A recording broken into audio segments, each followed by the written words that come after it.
A storm of anxiety is sweeping across one Chicago suburb as residents brace themselves for possible encounters with federal immigration agents, an issue that has sparked heated debate nationwide.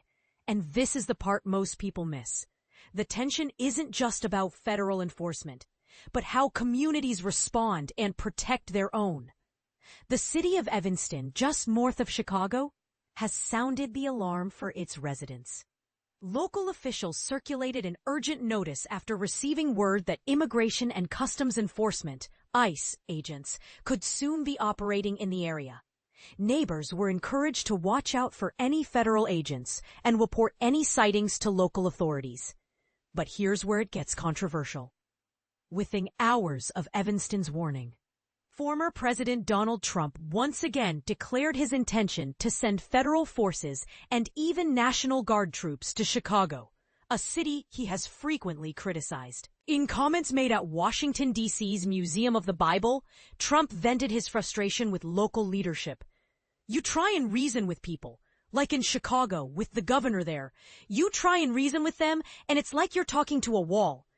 In a move that has stirred uncomfortable echoes of history, the Trump-led Department of Homeland Security took to social media to announce the launch of Operation Midway Blitz.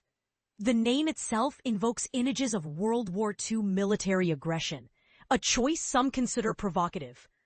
The operation was promoted as a tribute to an Illinois woman, Abraham, allegedly killed in January by a Guatemalan national in the country without legal permission.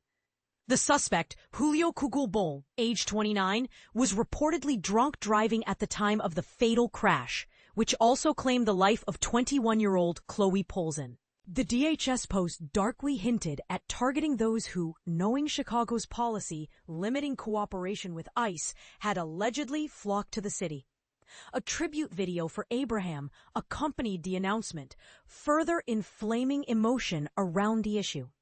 Mayor Daniel Biss of Evanston confirmed that information from the governor's office points to a likely deployment of ICE agents in the suburb soon.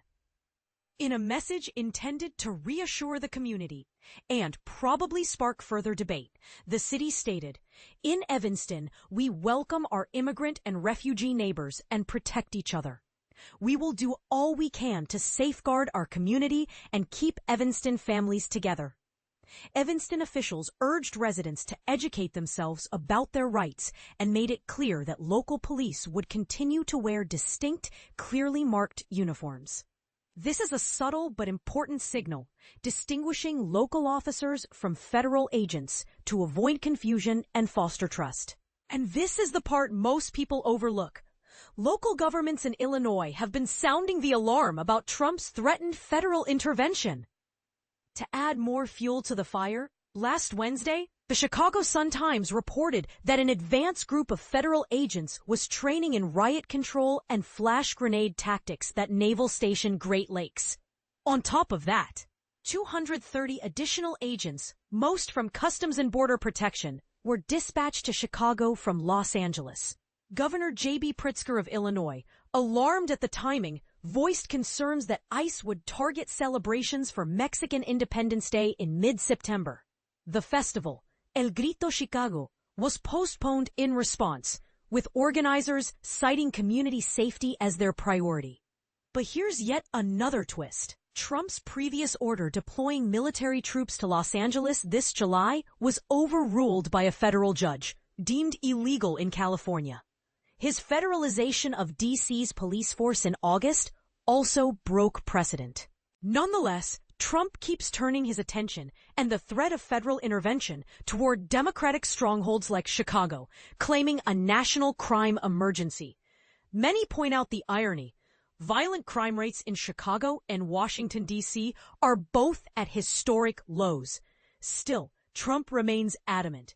He has repeatedly called Chicago a hellhole, promising decisive federal action. We're going in. I didn't say when, but we're going in. He blames Governor Pritzker for allegedly refusing help, and on his Truth Social account insisted, "I want to help the people of Chicago, not hurt them," while berating Democratic leaders for allegedly failing their constituents.